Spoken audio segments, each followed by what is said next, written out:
Bonjour à tous, bienvenue dans votre nouveau numéro d'Histoire d'Histoire. Cette semaine, je vous emmène à la rencontre d'une personne un petit peu particulière qui vit dans une maison, elle aussi, très particulière.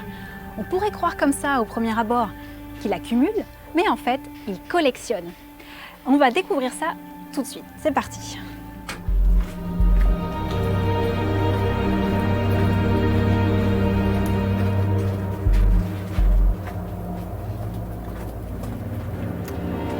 Bonjour Thilou. Bonjour Emmanuel. Tu vas bien? Bien et toi? Bienvenue à la maison. Ben merci. Je vous présente Louis-Georges Vial, que tout le monde connaît sous le prénom de Thilou.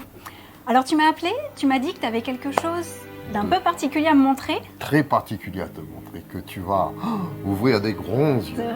Allez, c'est parti. Allez, on y va. Voilà, on est dans la caverne d'Ali Baba. Voilà. Alors, Voilà, j'ai trouvé des papiers. quel type de papier? Alors, ça, c'est un titre de propriété définitif à Monsieur Canel. C'est Monsieur Canel. Monsieur Canel du château Hagen.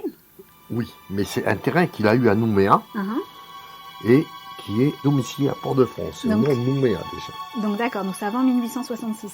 C'est en 1858. Super. Fait à Port-de-France. Monsieur Ah, Canel. moi je pense que c'est une pièce. Hein. Département situé à Port-de-France, À Port-de-France, rue de Burat. rue Burat. Et pour vous, téléspectateurs, je rappelle que Port-de-France, c'était l'ancien nom de Nouméa. C'est si important? C'est si important pour moi. J'ai pas vu beaucoup de papiers qui est situé à Port-de-France. On commence à aller voir à partir de Nouméa, mais Port-de-France, pour moi, c'est mon plus vieux papier. Mon plus vieux papier qui oui. existait. Et ce papier, tu l'as trouvé sur le territoire? Ah oui, ouais. Presque tous mes papiers sont trouvés du territoire, achetés, donnés, légués, mais tout est sur le territoire. Donc je pense que ça, c'est vraiment une pièce. Ah oui, je me dis que Christophe Bouton du Château Hagen, il serait fou. Alors, je vais leur De voir prêter ces quand même, documents, vu que oui. je travaille avec eux. Donc je vais leur prêter pour l'exposition qu'il y aura au Château Hagen dans peu de temps. Ah, super. Qu'est-ce que ça te fait quand tu découvres des documents comme ça? Ah ben, les poils, ils sont à pic. Et le cœur, pas le pic, c'est terrible. J'imagine quand tu commences à ouvrir le document et là tu te dis, tu reconnais un nom, voilà, un nom. Voilà, si on cherche un nom, tu cherches un nom pour... Et tu essaies de contenir ta joie ou tu... Ah ouais, mais j'explose quand même. Ah bah, c'est super.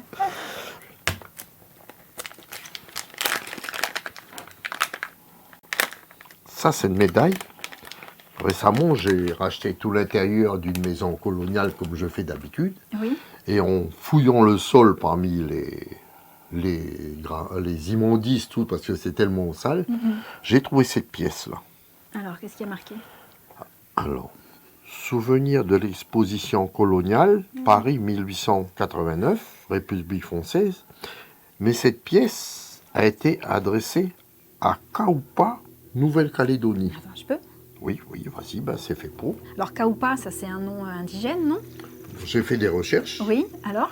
et j'ai finalement trouvé. Les 10 habitants du village kanak de l'Esplanade des Invalides en tenue de ville 1889. Et le jeune Kaoupa, chef de Moindou, était aussi du voyage. Ces hommes avaient été choisis car ils avaient tous participé à des degrés divers à la répression de l'insurrection de 1878. Ah mais alors, qu'est-ce que ça faisait cette pièce? Alors, d'après ce que j'ai pu savoir, Oui. c'est que chaque participant Oui, a eu cette médaille-là. c'est ce que je Pour, comprends, oui. En Montrer souvenir, qu'ils ont bah voilà, de souvenir, là. l'exposition. Et ça a Donc, été- et quand j'ai trouvé ça, ça a été pareil. Chef comme moi, de Moindou. Extraordinaire cette pièce. Et c'était dans le sol. Dans le sol, Donc bref, en balayant, et d'un seul coup, j'ai vu cette pièce-là. donc c'est pour ça. vous téléspectateurs, ne jetez rien. Appelez Thilou, il saura fouiller chez vous et trouver des trésors comme celui-là. Ça c'est quand même assez exceptionnel Thilou de pouvoir retracer comme ça l'histoire d'un objet bien particulier. Tu essaies de trouver les histoires comme ça pour chacun des objets que tu achètes ou que tu trouves. Voilà. Chacun de mes objets, je recherche, je fais que ce soit sur eBay, que ce soit sur certains sites, il faut que je trouve, sinon ça continue l'histoire, ça continue. Si on trouve une pièce ou une lettre et qu'on n'y fait pas attention, c'est pas la peine, ça sert à rien. Donc plus tu fais des recherches, plus ça ajoute de la valeur à cet objet. Plus je peux expliquer ce que c'est. Et moins tu as de facilité à laisser partir. Ah ben ça, hein. C'est rare qu'on laisse partir quelque chose qui a quand même de la valeur patrimoniale. Oui.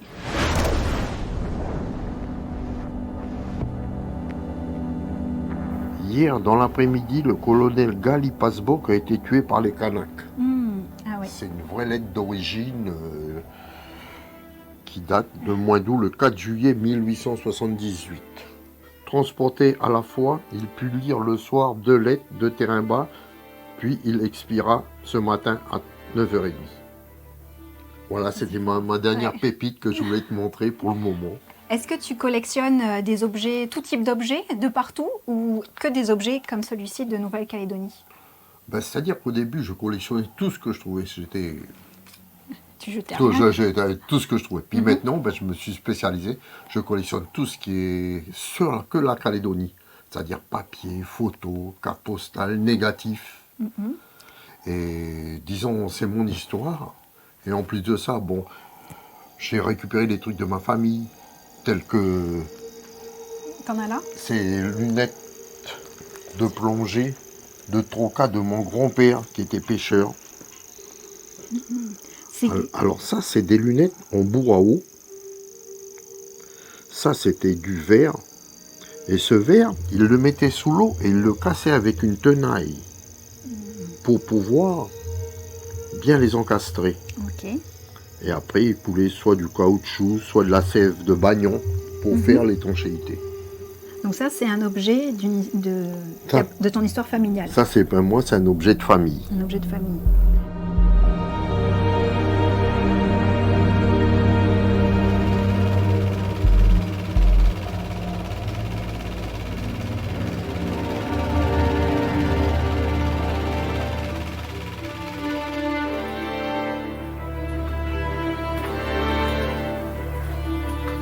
Alors, on est chez toi. Voilà. Bienvenue à la maison. Merci. Et très beau carrelage. Ça, c'est une maison qui date de 1931, fait par un entrepreneur, M. Verquin. Et les tomates de Petite Sœur des Pauvres, tu le retrouves là, je pense que c'était le surplus des tomates, il a fait sa maison avec. Donc voilà, donc déjà un sol patrimonial. Ah, ça, c'est une maison, et pire que ça, c'était calédonien. Joli secrétaire là, hein. Magnifique. Ça, c'est un secrétaire qui a vraiment une histoire. J'étais météo dans le temps, et je faisais des déplacements dans toute la Calédonie. On passait toujours à Poney-Riouin chez M. Ginguéné. Et je lui disais toujours, hé Pépé, vends-moi ton bureau là. Il me disait, non, tu nous bois ton coup et pas. Et à chaque coup, je passais, je l'embêtais. Puis un jour, après un mauvais temps, mais un très mauvais temps, je sais pas, je pense que c'était un cyclone, le téléphone il sonne. Pépé Ginguéné. Je dis, qu'est-ce qu'il y a Pépé, t'as quelque chose qui t'arrive de grave? Il m'a dit, non. Tu prends un bureau en fer Ronéo et tu viens chercher ton bureau en bois. Je lui dis, mais pourquoi? L'eau, elle a monté, ça a inondé, j'arrive plus à ouvrir les tiroirs. Aussitôt dit, aussitôt fait, j'ai trouvé un bureau en fer et la route sur Poney-Riouin. Puis voilà. Et tu as une très jolie bouteille là. Ça, c'est ma mère qui me l'a donné il y a 10 jours, 15 jours. Elle n'était pas si belle que ça, je l'ai un peu nettoyée. J'ai toujours connu à la maison, papa buvait son whisky avec ça. Et là, je suis à la recherche d'un bouchon, mais que je vais trouver les bouchons d'avant, pas à vis, bien entendu. Mais c'est une pièce pour moi qui est magnifique. Elle t'évoque plein de souvenirs quand tu la vois. Ah là là là là là, je pense à mon père.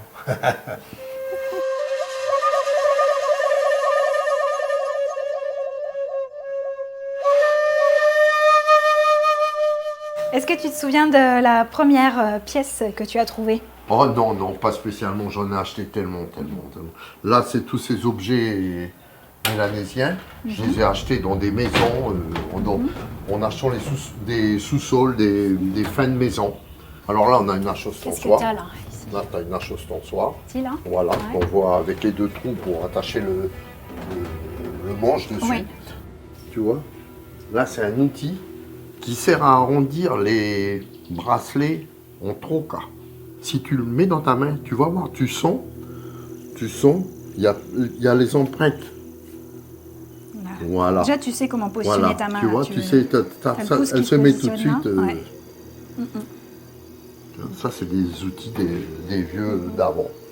Et il y a d'autres petits objets que j'aime bien. Là, c'est les petites pierres de fronde. Ça sont des pierres de fronde, oui. Ouais, ça j'aime bien.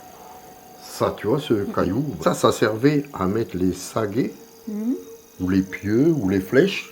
Ils mettaient ça dedans pour renforcer le tir, pour que le tir soit juste. Comment t'as su que ça servait à ça? Parce que j'ai une Bible D'accord. qui est le Fritz Sarrazin, où tu te retrouves tout est donné dedans. Moi-même, je ne savais pas. Et c'est à force de le consulter que j'ai appris les objets. D'accord, tu l'as là? Voilà, j'ai mon livre qui est là. Ok, ethnographie des Kanaks, ok. Pierre percée pour enfoncer sagaille et épieu. Cette pierre-là, je l'ai trouvée à Point-Bout, dans une vieille maison. Je suis allé demander l'autorisation pour aller voir là, ce qu'il y avait dans la maison. Monsieur m'a dit, oh, mais tout le monde est passé. Et j'ai trouvé ça qui était par terre. Je ne savais pas ce que c'était. Mais si tu la prends dans tes mains, mets tes doigts dessous, dessous, tu sens, si tu préfères, qu'il y a comme un petit creux. Tu sens que c'est une pierre qui a travaillé. On sent tu sens un petit renfoncement. Voilà, un là, petit renfoncement. Ouais. Et après, en arrivant à Ça Nouméa, fait ça. j'ai fait ça. Et tu vois que Qu'est-ce que c'est c'est ça? une pierre de pluie. Et tu sais à quoi ça sert? Ben voilà, c'est comme c'est marqué, c'est une pierre de pluie. Moi, j'ai jamais essayé, mais je pense que c'est les Mélanésiens dans le temps, ils voulaient de la pluie. Ils faisaient une prière à cette pierre pour pouvoir avoir de la pluie. Et pourquoi tu t'intéresses à ce type d'objet kanak? Ben, disons, ça fait partie de moi. Ma famille, ma grand-mère, elle est de Marais, on est de Waconais. Tu as du sang maréen, mais c'est-à-dire, tu as une grand-mère, un grand-père de Marais, Ben, kanak? moi j'ai une grand-mère kanak, mon arrière-grand-mère est vraiment kanak, elle est noire comme tous les Mélanésiens. Après, bon, ben, ma grand-mère, elle est devenue un peu plus claire, mais toujours en étant là. Mon père, pareil. Mon frère est métissé comme moi, mais disons jusqu'à mon frère, tout le monde parle maréen. Ah oui. Moi, Toi, tu parles aussi. Non, je comprends un peu, mais je parle pas. C'est un de mes plus grands regrets de ne pas parler maréen. Est-ce que tu as gardé des liens avec ta famille de Marais? Ah oui, j'ai gardé mes liens, mes cousins, mes filles, mes oncles, on se voit, on dit bonjour, on s'embrasse. Ah non, j'ai gardé des liens. Et j'en suis fier, très fier. Alors, côté de ma grand-mère, c'est des Maréens, mais côté de mon grand-père Vial, ça a été des Bagnards. D'accord. Il était venu de Marseille, voilà, comme Bagnard. Et j'ai collectionné aussi les objets du bagne, vu que ça tenait à cœur et c'était un peu dans le sang. Alors, qu'est-ce que tu as à me montrer? Je peux aller te montrer des objets du bagne. Alors,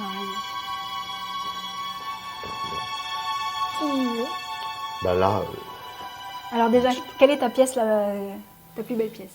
Ou celle que tu préfères? Quelle est la pièce que tu préfères? Ça serait ce nautile qui est malheureux et cassé, mais qui pour moi est magnifique. Une tête de Mélanésien. Et donc ça, c'est typique des coquillages de Nouvelle-Calédonie. En plus, il y a marqué Nouméa. Est-ce que ton objet, il est signé? Non, il n'est pas signé, mais il est signé par ce trou. Pourquoi? Ben, ce qu'il faut savoir, que les nautiles calédoniens sont les seuls au monde qui ont ce trou-là. Tous les nautiles du monde entier, c'est fermé. Ah bah tu vois, j'apprends quelque chose. Ça, c'est ce qu'on appelle la camelote du bagne. Voilà. C'était réalisé par les condamnés. C'était une production artistique qui était vendue généralement aux touristes, aux personnes de passage. Et ça. Qu'est-ce que tu as d'autre Une belle pièce, c'est ça. Oui. Une tabatière. Ah oui, avec la pirogue. pirogue.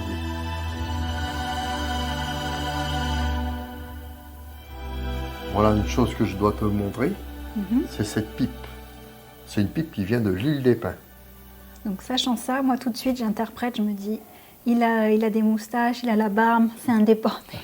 Voilà. Des formations. Donc tous ces objets que tu viens de me montrer, c'est des objets très travaillés, destinés à la vente. Mais est-ce que tu as des choses qui sont peut-être un peu plus personnelles, qui parlent un peu plus du quotidien des forçats? Oui. J'ai une cuillère Oui. et un couteau. Magnifique. On voit toujours la fleur. Qu'est-ce que tu as ressenti quand tu as trouvé cet objet-là? Ça m'a fait froid dans le dos parce que des fois, je ressens peut-être mon grand-père, il aurait pu manger avec. Mon arrière-grand-père, il aurait pu manger avec cette cuillère. Bah et oui. qui sait? Il y a ça. J'ai un couteau. Oui. On a Et toujours encore la fleur. fleur qu'on trouve sur presque tous les objets du bagne. Et l'enfermement, tu as aussi des objets qui attestent de tout ce qu'ils ont pu souffrir. Oui, je vais te les montrer. Là, on commence par les poucettes. Oui. Ça, c'était vraiment un objet de torture. On mettait les pouces dedans et le surveillant, serré jusqu'à ce que les pouces soient coincés. Mais ça, c'est un objet de torture. On a les menottes Oui. avec la clé.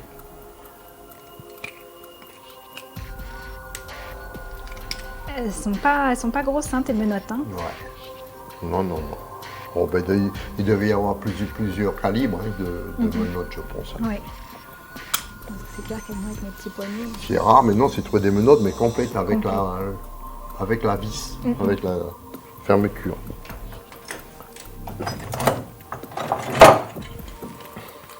Là. Ça, on voit que ça a vécu. Hein. Ça, c'était pour les chevilles. Ouais. On avait ça. Alors, celui-là, je l'aime pas du tout. Ça s'appelle un cabriolet.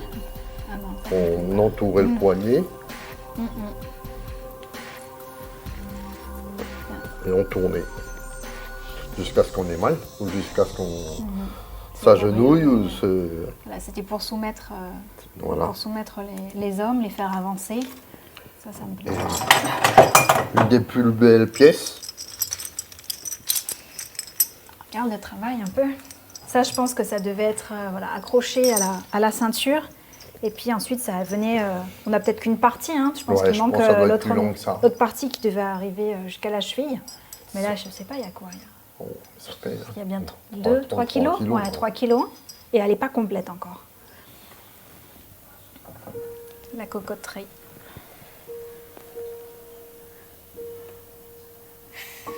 Waouh! C'est un train que l'on voit avec des wagons. Un diorama. Un diorama. Alors, qu'est-ce que c'est exactement un diorama? Le bagnard représentait soit son village. Donc vraiment pas celui-là en tout cas, vraiment pas des paysages calédoniens, mais c'est les noix de coco d'ici. Hein. D'ici. J'en ai 2. Donc avec un fermoir. Le deuxième pareil, c'est pas du tout calédonien. Alors déjà quand même, contrairement à l'autre, celui-là... Il y en a qui allaient travailler. Ouais. Voilà, le travail. Donc là, on voit ici, il y a des petits éclats de coquillages, la végétation, de la mousse, et puis tout ça, après, c'est bien du carton. Les plis au fond, là-bas. Ouais. Qu'est-ce que ça te fait de voir ça? Ça fait bizarre, même. Ça fait... comme je dis toujours, c'est peut-être mon arrière-grand-père qui a travaillé là-dessus, qui a fait ci, qui a fait ça, que ça fait ça. C'est fort. C'est fort. Vu que je ne sais pas ce qu'il a fait, non pas ce qu'il a fait, ce qu'il faisait, ce qu'il travaillait. Je sais que quand il est sorti de prison, il était charcutier à Bourail. Donc je me disais, s'il était c'est un charcutier, c'est que ça travaille de ses mains. Peut-être que c'est lui qui a travaillé ça. On va savoir. En tout cas, cet objet, ça me fait vraiment l'impression d'un cadeau. Je t'imagine un peu comme un grand gamin quand tu as eu cette noix de coco entre les mains, puis hop, tu l'as ouvert et puis tu as la surprise qui est apparue. Surtout, c'est tout des choses que j'ai trouvées localement. Il y a des gens qui ont des trésors chez eux.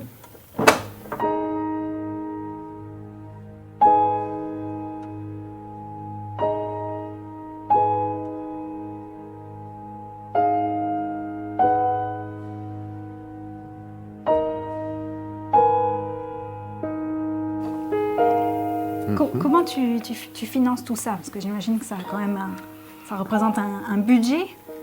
Il y a des gens qui donnent, mais... Ah oui, la plupart du temps, on achète. Des fois, on achète, c'est assez cher quand même. C'est-à-dire que j'ai ma retraite de la météo. Je travaille à la météo, c'est une retraite assez importante quand même. Et puis voilà, je fais attention. Il y a des mois, on serre la ceinture un peu. Oui. Mais voilà, on arrive toujours. Ça peut arriver jusqu'à quel montant parfois? Tu te fixes une limite ou... Je vais te montrer une coquille là, la dernière que j'ai rentrée, je l'ai payée 654 €. D'accord. Avec la douane, elle arrive à Nouméa à 100 000 francs. À 100 000 francs. Puis la plupart du temps, c'est quand tu n'as pas d'argent que tu tombes sur les pièces. Alors tu fais comment quand tu n'as pas d'argent? Je vais taper ma mère. Ah. Merci maman alors. Hein. Voilà. Et sinon, la plupart du temps, tu les trouves. Et tu les trouves par quel biais? Ben, je passe, je fais une annonce. Monsieur Vial, Monsieur le Georges Vial achète ça, ta. C'est des papiers que je donne dans tous les vides-greniers, que je mets des fois dans les boîtes aux lettres des gens. Puis des fois, ben voilà, j'ai des retours comme ça. Oui, ça, il suffit d'un coup. Donc des fois, il faut avoir un peu de nez. Et puis, voilà, c'est ça. Puis tu vois déjà quand les gens, ce qu'ils mettent au départ sur un vide-grenier, si tu as des fringues, c'est même pas la peine tu passes le stand, tu t'arranges pas. Oui. Si tu commences à voir une vieille théière, un vieux truc comme ça, tu te dis, oh là, il faut que j'attende un peu. Parce que je ne suis pas le seul à fouiller en Calédonie. On est nombreux, hein. On est nombreux à fouiller en Calédonie. Emmanuel, oui. Ça c'est un disque de mon père. Mon père, toujours, c'est un disque, le premier Némoné, qui est sorti en 48, chanté par un oncle à moi qui est Georges Champion, oui. Et que j'ai eu en héritage de mon père.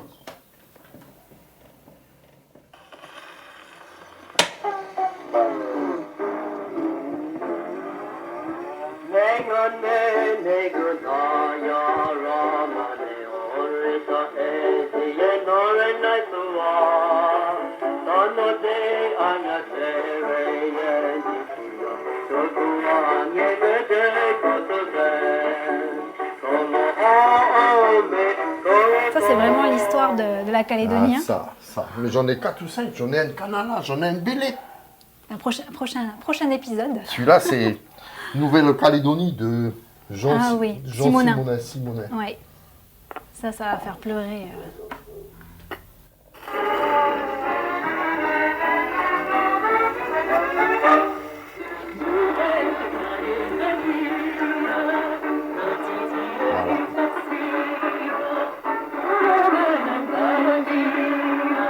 Dans l'amour et dans la musique, les filles au doux climat, dans la colonie, pays que l'on n'oublie pas, tout le Calédonie. Avant de terminer, Thilou va nous présenter un film de son père, La partie de pêche par Georges Vial.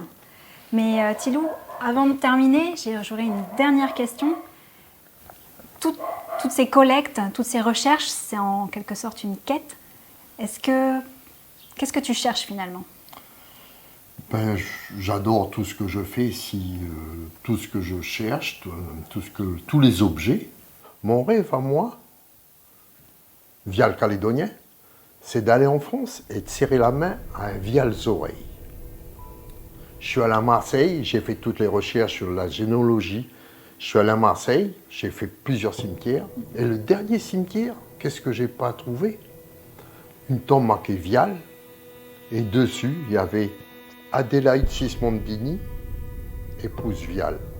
Et je savais que Adélaïde Sismondini était mon arrière-arrière-grand-mère. Donc il y avait un macaron avec la photo de l'arrière-grand-mère que je ne connaissais pas. Oui. Et maintenant, je vois un peu les yeux de l'arrière-grand-mère, parce qu'elle avait des yeux globuleux, des ronds. Et j'ai vu un peu mon père, les yeux de mon père. Les yeux de ma dernière petite fille, Mia, c'est à peu près la même chose. Et bon, j'étais passé là-bas le fin octobre. J'avais pris ma carte de collectionneur Nouvelle-Calédonie, j'avais mis ça dans un pochon en plastique, j'avais entouré ça, j'avais mis dans un vase. J'ai dit le 1er novembre, sûrement, quelqu'un va me contacter. Et malheureusement, personne ne m'a recontacté. J'étais un peu déçu parce que j'aurais bien aimé serrer la main d'un Vial Zorey, comme on dit chez nous. Merci beaucoup Thilou pour cette découverte. Dans chacun de ces objets, c'est l'histoire de la Calédonie qui se retrouve, mais c'est surtout dans chacun de ces objets, on apprend à te connaître toi et à connaître l'histoire de ta famille. Donc vraiment merci. Merci à toi d'avoir partagé ça avec moi, ainsi qu'avec tous les téléspectateurs aujourd'hui.